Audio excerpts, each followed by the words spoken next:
Family and fellow soldiers, I'm the Professor, and this is the Moment of Truth. As we look forward to 2024, it wouldn't be right to go on without looking back at the last year to see some of the highlights and lowlifes that we've had to deal with and overcome. Of course, this list is not comprehensive, and I'm not listing these in any particular order, but here's a few of the events and people that I think deserve commenting on. Joe Biden's black voter support has been collapsing all year long. Just when they think the free fall is going to stop, it just continues. The white media had to come to terms with the fact that black men started off turning our backs on the Democrats, and they went apoplectic when they saw a growing number of black women who are also getting on code. With the white media having found its propaganda useless to stop this trend, and with the Democrats completely and thoroughly unwilling to actually treat black people like a constituency and to cater to our interests, they're instead hiding their head in the sand and surrounding themselves with their own bootlicks who will tell them sweet nothings about how it's going to be all right. Black folks are going to get back on the treadmill. But here we are at the end of the year, and instead of black people backing down, we've doubled down. Next, you got the UFC's chief thug, Dana White. You know, normally with these mixed martial arts organizations, they don't allow intersex matches, but Dana White decided to make an exception when he beat his wife black and blue. And of course, his partner in crime, Ari Emanuel, went into hiding afterwards. To this day, he rarely sticks his head up. You had female legislators in California who were demanding that Emanuel get rid of Dana White, but Ari instead lay low and said nothing. And the white media, being who and what they are, rather than call Ari Emanuel out for this, instead they allowed him to slither away. But the black media did not. Next, Kyrie Irving gets pushed, and he pushes back. Who would have thought that posting a link to something on Amazon would get people so heated? These attempts to plaster black people as being anti-Semitic didn't begin in October of this year. These efforts began in earnest a year ago, back in November of 2022. That was when Kanye West was making friends, as usual, and then because the white media is run by psychopathic racists, they did what they always do. Try to manufacture some phony, steady drum beat, so that they can at least attempt to push the lie that black people are the real racists because, well, reasons.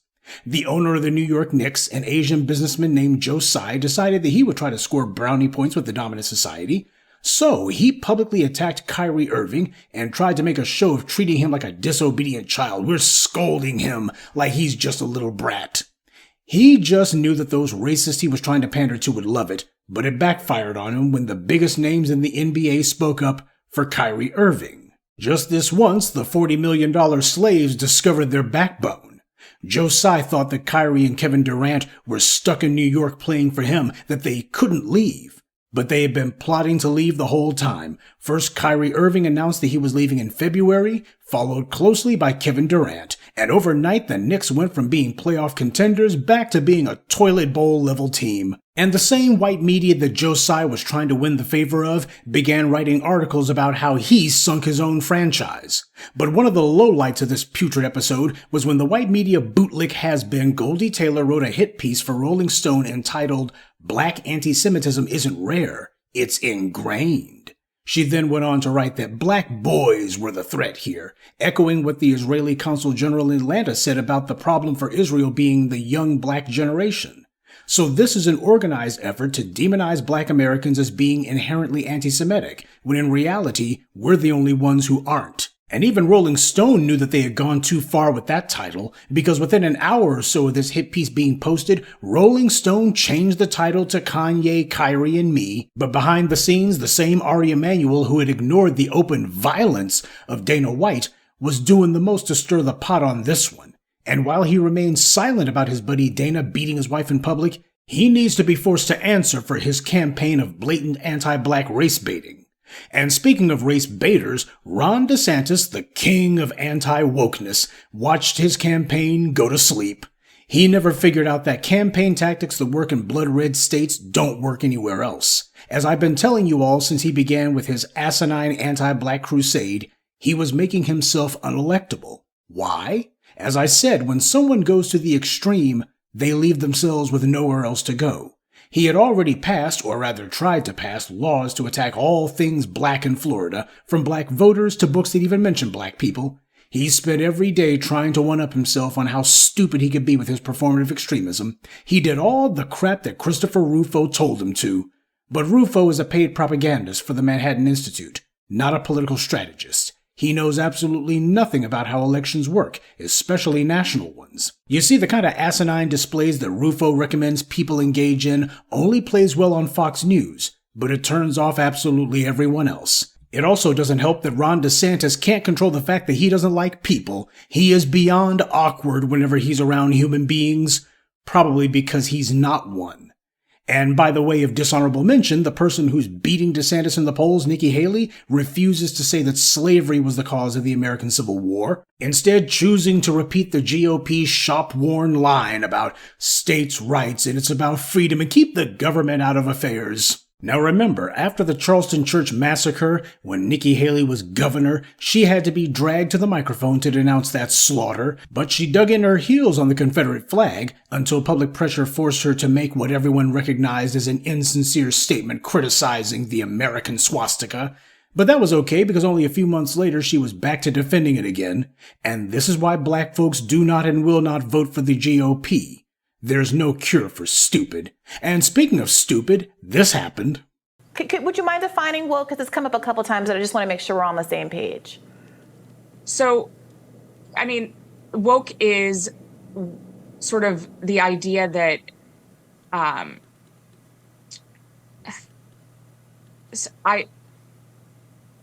this is going to be one of those moments that goes viral. I mean, woke is something that's very hard to define, and we've spent an entire chapter defining it.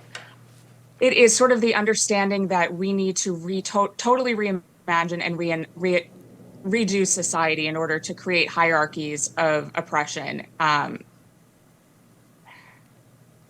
It's hard to explain in a 15-second soundbite. Yeah, this empty-headed mouthpiece, she wrote the book on woke, and then when somebody merely asked her what does woke mean, she had a complete meltdown. But then again, what do you expect? These clowns don't get hired because of their intelligence. They're hired because of their political reliability, which means their willingness to go along with whatever they're told to do. Tools like Christopher Rufo and Bethany Frankel are the incompetent operative class for the white right, and the moronic race baiting and political extremism they engage in is the main reason the Republicans have increasingly found themselves losing voter support even in places they should have on lock.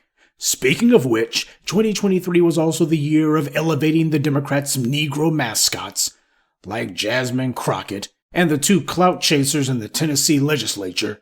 The white media tried to report on those two as if they were some sort of great paragons moved by conscience, but in reality they were nothing more than the DNC's Get Out the Vote effort. These guys used to be all bougie and formal. Back when Obama was president, they were hoping to catch that particular wave, but when that fizzled out, they decided to become offensively stereotypical instead. And when people have Big Bird as part of their parade, that's how you know they're not on the side of the angels. And while white power doesn't like having black people around, it's also true that it requires just a handful of Negroes to be their sock puppets for the sake of sending them back amongst us so that they can mislead us and derange our own internal politics. Understand, this was a DNC operation aimed at raising these two's political profile and to appeal to white educated female voters on the gun issue.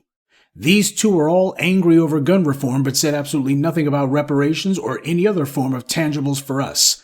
They want to make a spectacle of themselves over something, they should have made a spectacle about that. Summer is always swelteringly hot in the Deep South, and in Alabama this summer it was absolutely boiling, but not because of the heat, but rather because of the racism. You see, the good old boys in Alabama got an attitude this summer and decided to attack a black co-captain of a riverboat. But what they didn't know was the black folks in that particular place were on code, and those black residents gave those racists an attitude adjustment. And the country was introduced to America's newest folk hero, the chairman of Alabama. To have a crowd of black people literally tripping over each other to be the first to put these racists in their place, oh, the bigots took a huge L in front of the world with that one. And they feebly tried to get their own back by bringing phony charges against the black residents for stopping this racist mob's rampage. Predictably, their efforts at intimidating the black residents into not defending themselves failed. But you had a black judge who decided that she was going to give these white racist mobsters a slap on the wrist. That isn't justice. 2023, we also saw pretend liberals like Skip Bayless and Bill Maher show their true colors. Actually, Bill Maher has had his putrid colors on display for many years now.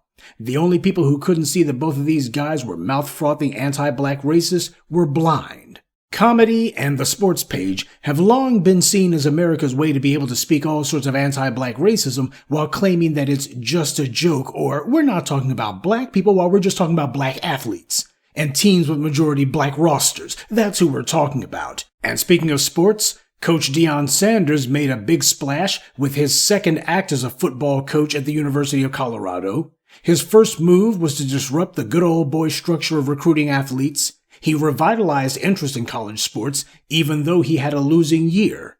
Don't expect him to get paid as much as Nick Saban, though. No matter how great a season he has, these sports organizations have a rule that even black people who dominate those sports must always have a white athlete or coach who is paid more. Even Michael Jordan wasn't the highest paid player in the league when he was there. It's because these are the rules of racism, and just like in Hollywood, the pay scale is also tilted against black talent.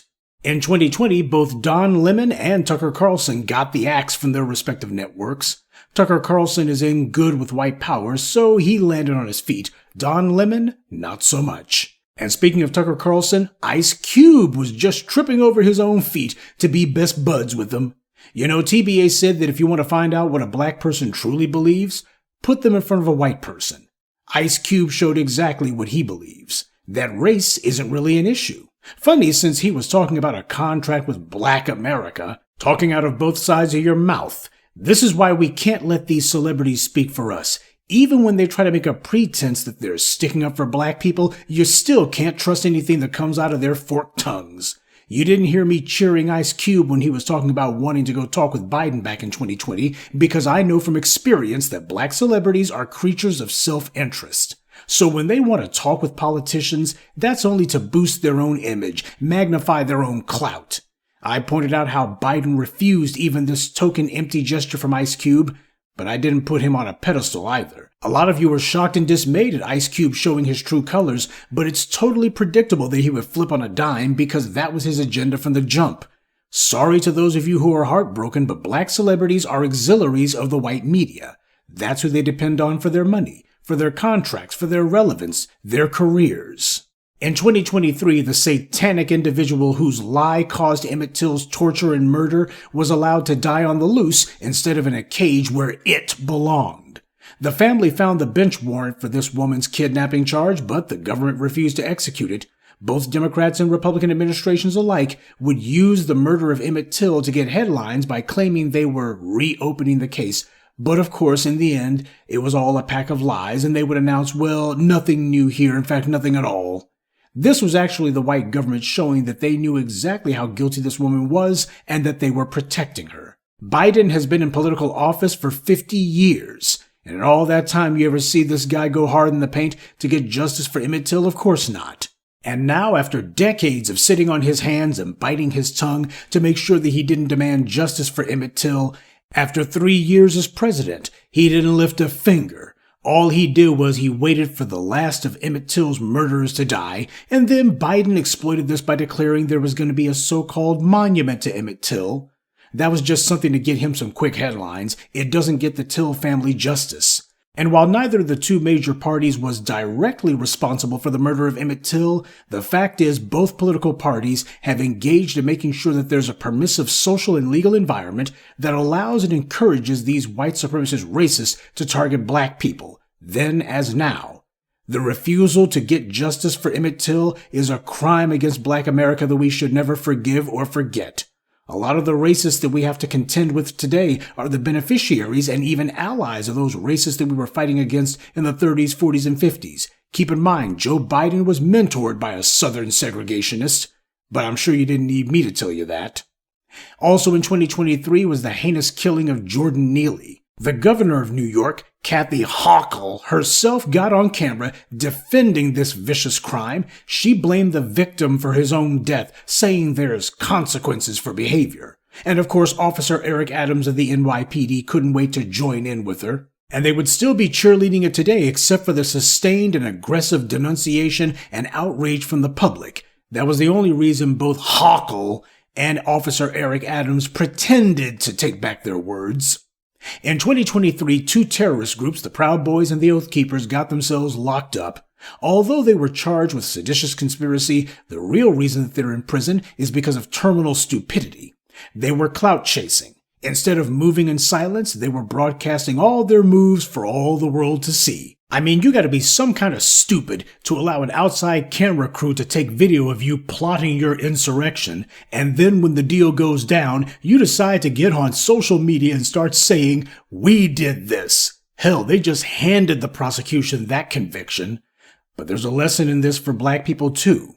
Talking too much, trying to be the center of attention, making sure to let every little move that you make be documented, speaking openly and sometimes even privately to the wrong people. People who spend all their time constantly trying to be the center of attention will inevitably find themselves in the center of the government's crosshairs too. And speaking of losers, Daniel Cameron, who deliberately ignored the law to let murderers remain on the streets, lost his bid to be governor of Kentucky. That was the entire reason that he protected the killers of Breonna Taylor, to curry favor with the white right whose votes he desperately wanted. It didn't work, of course. And Sheila Lee lost her race to be mayor of Houston recently. Like Daniel Cameron, she too has been repping everyone except for black people, and she was shocked that black people didn't turn out for her. And all those other constituencies she was trying to appeal to didn't turn out for her either. The white media hadn't even finished sending in the projections for the winner, or rather loser, of the Houston mayoral race before Sheila Lee was already filing paperwork to run for Congress again. Yeah, don't quit your day job, Sheila. Those country-fried bigots in Kentucky and Texas will see these bootlicks do their bidding and then immediately go and vote for the next white candidate on the ballot. Gratitude isn't in the white supremacist vocabulary, but only a bootlick is too stupid to see that one. Because when white supremacy is done with its tools, it breaks its tools. But Daniel Cameron and Sheila Lee were only two of the bootlick politicians who found themselves being humiliated publicly. Former Baltimore prosecutor Marilyn Mosby was convicted on federal fraud charges, and Officer Eric Adams of the NYPD has also come under investigation after accusations of sexual assault and taking money from the Turks, of all things. In 2023, another war in the Middle East broke out, this time in Israel again. But before that war even broke out, there was an interesting prologue that had taken place. I posted a video about how AIPAC, the Israeli government's lobbying arm, was spending millions of dollars to target Democrats in Congress. But the only incumbents that AIPAC was interested in getting out of office were black.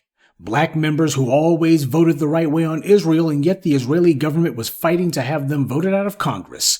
But they were only targeting black politicians. Now, where was Michael Rappaport and Juliana Margulies to talk about this? Because this is what was going on before the war in Israel started. But then a few weeks later, when the war broke out, it unleashed a torrent of anti-black racists, especially among people who are so-called liberals. Candace Owens ran afoul of her old friends on the white right like Ben Shapiro and David Horowitz. She went from being a brilliant new voice of a generation to being called completely unaccomplished. Oh, how quickly they turn. Kyle Rittenhouse, the mass shooter, decided to write a book. It flopped, of course. I've already spent more time talking about it right now than the white media did. That 70s show actor Danny Masterson got convicted of double rape, and the white media didn't care. He wasn't black. See, black men get trashed and demonized when they didn't do anything. And even after they prove their innocence, the white media still talks about them as if they were criminals. See Nate Parker. 2023 was also the year that white celebrities who had sexually harassed or even killed people got to see their careers put back on track. While black celebrities are endlessly demonized by the white media, white celebrities are allowed to come out of any scandal smelling like a rose. Alec Baldwin beats the rap, ditto for Kevin Spacey, and the same Paramount who paid for that anti-Cosby hit piece We Need to Talk About Bill Cosby, which was based totally on rumors, unfounded and unproven, they also made a documentary about Louis C.K., who actually did sexually harass women and even admitted to it. That documentary, however, was meant to celebrate his comeback, not to demonize him. Same company makes documentaries about two different celebrities accused of sexual misconduct, but it demonizes one of them and celebrates the other. Ah, but there's no white media bias, right? Then you had Bunny Ruckus down in Florida. She defended DeSantis after one of DeSantis' supporters, hyped up by his endless race baiting and encouraging of violence against black people, went and did exactly that. The crowd was righteously indignant, and with good reason. Ron DeSantis was the entire reason that massacre happened. He was the reason for a racial mass shooting because he had been egging someone on, instigating it, bragging about laws that were specifically written as political responses to black people's protests. It was inevitable that something like this would happen because that was the entire point. That was DeSantis' intent. And for this bunny ruckus-looking clown to call herself saying, "We go hear what Massa got to say," it goes to show just how much work we've got ahead of us when it comes to putting a spine into black people and getting them to stand on their square. It is not enough to merely have 5 minutes of indignation. When anyone shows up calling themselves defending this kind of anti-black racism, everybody should have been on code and immediately against it. This is a big part of why Florida has become a hotbed for all kinds of anti-black legislation and sentiment and propaganda. It's because in Florida, far too many black people are content to roll over in the face of white supremacist aggression instead of facing down the enemy and their assorted bootlicks, hangers-on, and defenders. But the biggest story of the year, as far as I'm concerned, has been the nationwide effort to co-opt reparations. We, the black media, the official voice of the black grassroots, have not allowed reparations to fade away. We haven't allowed it to go down the memory hole. The white media thought that we would, but we didn't. We keep talking about it, keep mentioning it, and keeping it at the forefront of people's minds. And so what the white media has done is to launch an all-out tsunami of anti-black propaganda, all of it meant to take over the issue of reparations, muddy the waters any way they can, try to go ahead and take it over and just completely misrepresent it. They try to change the definition of what should constitute reparations, and they also want to try to greatly expand who it ought to apply to. The Washington Post declared that reparations should be for immigrants. Others have tried to rebrand reparations as reparative justice, which is not the same thing. The old civil rights retreads like the San Francisco NAACP openly attacked cash reparations. These fossils from a bygone era showed exactly why it is that any black people under the age of 50 don't want anything to do with the NAACP. I would love to say that the NAACP is no longer on our side, but truth be told, when you take a rather harsh and clinical view of the NAACP's history, even from its very foundings, you see that they were never with us to begin with. They're nothing more than a club of sorts for would-be social climbers in the black community who are looking to get in good with the dominant society. That's all they're about. And reparations has been used and misused by all of these white supremacist politicians. Gavin Newsom in California pretended to give back the stolen land of Bruce's Beach, but he knew full well that that area had been zoned so as to make it where development was no longer allowed. So the family would never be able to actually make money off of it, and the taxes would be prohibitively high for them to pay for it because of the prior development that was allowed. So in the end, all the family is going to be able to do is to sell the very land that they got back, which I'm sure was the point from the very beginning. But regardless of the white media's constant attempts to carpet bomb us with anti-black propaganda, trying to twist and mangle the definition of reparations, trying to shoehorn everybody else into it, we, the black grassroots, are not going to stop what we're doing. The enemy pushes, we push back, harder. Make no mistake, the war to crush white supremacy is not going to be an event. It's going to be a process. Please don't look for some formal declaration from the enemy on this one. That's not how this is going to work. What we're seeing ourselves engaged in is what always happens in history whenever a group with entrenched power is facing one determined to dislodge them from their power. The single greatest determinant of who is going to win this ideological struggle comes down to whoever is the most consistent and persistent. And by consistency, what I mean is, we can't have it where black people are standing up to white supremacist aggression in Alabama and rolling over for it in Florida. Being on code means more than everybody singing from the same sheet of music. What it also means is everybody has to be equally uncompromising in the face of anti-black racism, no matter who it's coming from. Be it some run-of-the-mill white supremacist on the street, or a white supremacist governor, or their assorted bootlicks that they try to send to run interference for them. All of them must be shown exactly how uncompromising we are about making sure that justice prevails. And what does justice look like? Black empowerment. That is justice, because justice means balance. And things have been completely and thoroughly off-kilter for far too long. That's why we're doing what we're doing. Okay, that was my little roundup of just a few of the highlights from 2023. I'm sure the family can think of plenty other events and incidents worthy of mention. As I said, this list wasn't meant to be comprehensive. Feel free to mention in the comments section other events that you also think were significant this year. It's always good to regularly take a look back, take stock of where we've been to, and the enemies we've run through. It helps to clarify for us exactly what needs to be worked on and who it is that we're up against. Now, with 2024 right around the corner, people might be asking themselves, will things be different? Well, family, that is entirely dependent on you. All of this blizzard of white media propaganda, all of these racist laws from the white right, which the white left is doing nothing about, this has all been done in direct response to what you, the black grassroots, have been doing in the streets. 15 plus years ago, I said that the mission of the black media was to take control of the social and economic discourse within the black community and to elevate the debate. When you take a look at what we've accomplished over the last 15 years, and take a look at 2023 in particular, you see that we're having the desired effect. Even in our weakened, disenfranchised state, we are still able to influence the debate. But merely influencing the debate is nowhere near good enough. I've always told you that justice is far too important to be left up to chance.